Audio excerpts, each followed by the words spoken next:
In front of me is REALME C63 and today I would like to show you how you can change sleep time to never.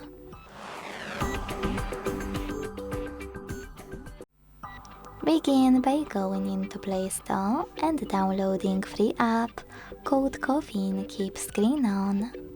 When it's ready, launch it.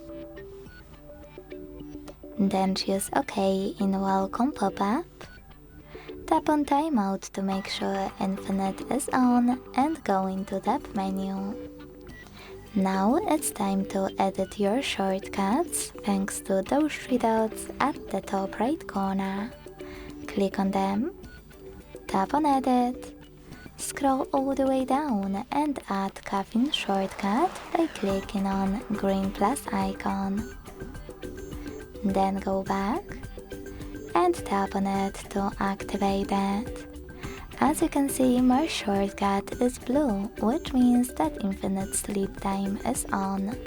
To switch it off, tap on the same one. Thanks so much for watching. If you enjoyed this video, leave a like, comment and subscribe. Bye!